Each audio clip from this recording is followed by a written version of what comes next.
ഇതിൻ്റെ അകത്ത് ഒരെണ്ണം ഫേക്കും ഒരെണ്ണം ഒറിജിനലുമാണ്. ഒരുപാട് ഫേക്ക് മണി യു കെയിലൂടെ സർക്കുലേറ്റ് ചെയ്യുന്നുണ്ട്. ഒറിജിനലും ഡ്യൂപ്ലിക്കേറ്റും തമ്മിലുള്ള വ്യത്യാസം എന്താണെന്ന് വെച്ച് കഴിഞ്ഞാൽ, ഹോളോഗ്രാം ഉണ്ടല്ലോ, ഇത് ഇങ്ങനെ അങ്ങോട്ടും ഇങ്ങോട്ടും കാണിക്കുമ്പോൾ ഒരു സൈഡിൽ 20 എന്നും ഇപ്പുറത്തേക്ക് മാറ്റുമ്പോൾ പൗണ്ട്സ് എന്നും കാണിക്കണം. ബാക്കിയൊക്കെ ഓൾമോസ്റ്റ് ഐഡൻറ്റിക്കലാണ്. ഇതിൻ്റെ ബാക്ക് സൈഡിൽ ഈ കാണുന്ന കളറുണ്ടല്ലോ, ഇത്രയും ബ്രൈറ്റ് കളറല്ല ഫേക്കിന്.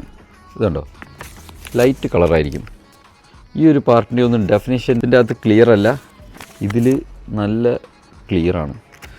പിന്നെ എന്താണെന്ന് വെച്ചാൽ ഞാൻ കണ്ടുപിടിച്ചൊരു സംഭവം എന്ന് വെച്ച് കഴിഞ്ഞാൽ, എനിക്ക് മനസ്സിലായൊരു സാധനം എന്ന് പറഞ്ഞാൽ, ഇത് ഇവിടെ സം ഓഫ് 20 നിങ്ങൾക്ക് കാണാൻ പറ്റുമെന്നറിയില്ല, സം ഓഫ് 20 എന്ന് എഴുതിയിട്ടുണ്ട്.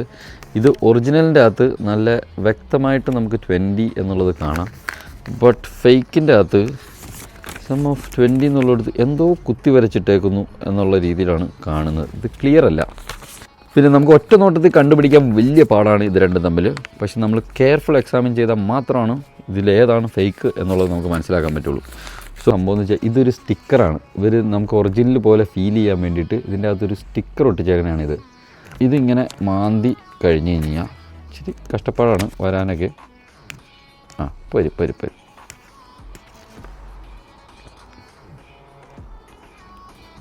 ഇതിങ്ങനെ മാന്തി എടുത്ത് കഴിഞ്ഞാൽ ഇതേണ്ട കണ്ട ഇതേപോലെ കീറി വരും ഫേക്കിൻ്റെ അകത്ത്. ഇതിൻ്റെ അകത്ത് ബിൽറ്റും വന്നാണ്, നമുക്കങ്ങനെ മാന്തി എടുക്കാൻ പറ്റില്ല. സോ ഇങ്ങനത്തെ ഫേക്ക് കറൻസികൾ ഒരുപാട് യു കെയിലൂടെ സർക്കുലേറ്റ് ചെയ്യുന്നുണ്ട്. സൂക്ഷിച്ച് നോക്കിയാൽ മാത്രമേ ഇതിൻ്റെ അകത്ത് ഈ സാധനം കണ്ടുപിടിക്കാൻ പറ്റുള്ളൂ. അപ്പോൾ when you are dealing with money, be careful. ഒന്നും വിശ്വസിക്കാൻ പറ്റാത്ത കാലമാണ്.